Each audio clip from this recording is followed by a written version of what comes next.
Durant toute la séance, un couple de petits vieux derrière lui avait chuchoté.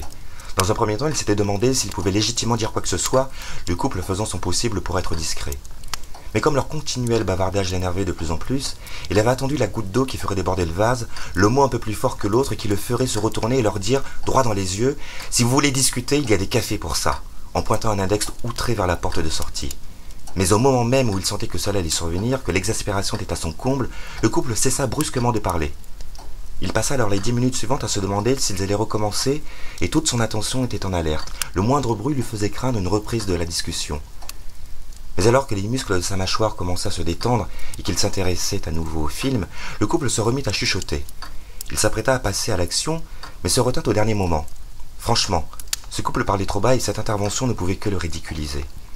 Puisqu'il ne pouvait rien dire, au moins, pouvait-il quitter la salle?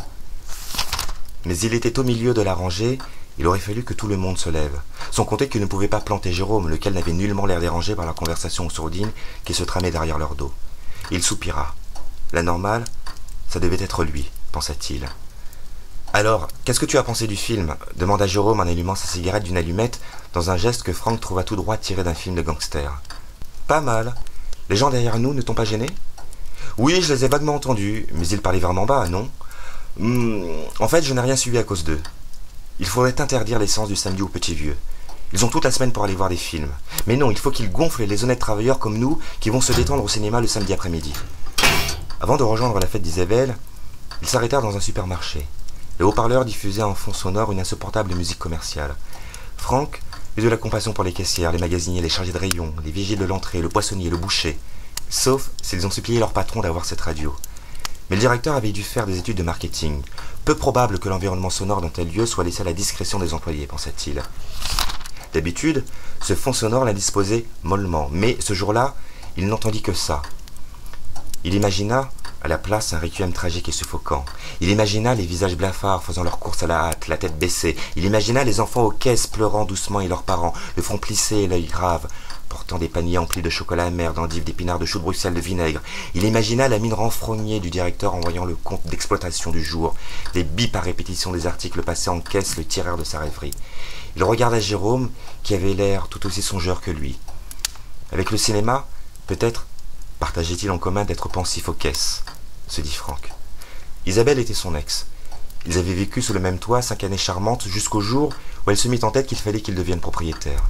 Il ne savait pas comment cette lubie était née, mais c'était devenu le principal sujet de discussion quand le soir, ils dînaient ensemble. Franck n'était pas viscéralement contre, mais il ne ressentait pas la nécessité d'investir aussi vite, et en commun de surcroît dans la pierre. Isabelle n'était pas de cet avis, et de fil en aiguille, leur couple périclita. Cela commença avec Franck ne se portant plus quand Isabelle se collait à côté de lui en s'endormant. Il avait l'impression d'étouffer, son corps devenait moite, il n'arrivait pas à s'endormir. Isabelle, de son côté, n'aimait pas qu'en rentrant du travail, il mange des sandwichs thon mayonnaise, debout dans la cuisine, en respirant fort et en mettant des miettes de pain partout. Cela l'agaçait d'autant plus que Franck avait grossi et qu'il devait faire attention à manger moins gras. La rupture eut lieu sans cri ni larmes, toutefois, et ils conservèrent par la suite de bonnes relations.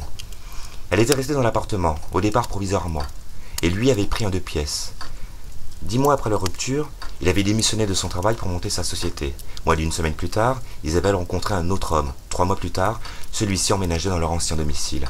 À ce moment-là, sa société ne décollait toujours pas, et 2 ans après, il l'a liquidée, couvert de dettes, tandis que de son côté, elle accouchait d'un garçon.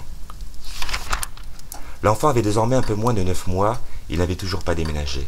Franck et elle se voyaient à intervalles réguliers, en général dans les fêtes qu'Isabelle et son nouveau compagnon organisaient chez eux, fêtes organisées la plupart du temps à la dernière minute. L'aménagement intérieur n'avait pas beaucoup varié, à part l'ancien bureau de Franck transformé en chambre pour enfants. Parfois, de vieux réflexes le reprenaient. Il accrochait machinalement son manteau au perroquet de l'entrée, ou posait les clés de son appartement dans la bannette prévue à cet effet. Il avait à l'esprit ces incidents quand, devant Saint-Jérôme, il sonna à la porte d'entrée, se promettant de faire attention cette fois-ci.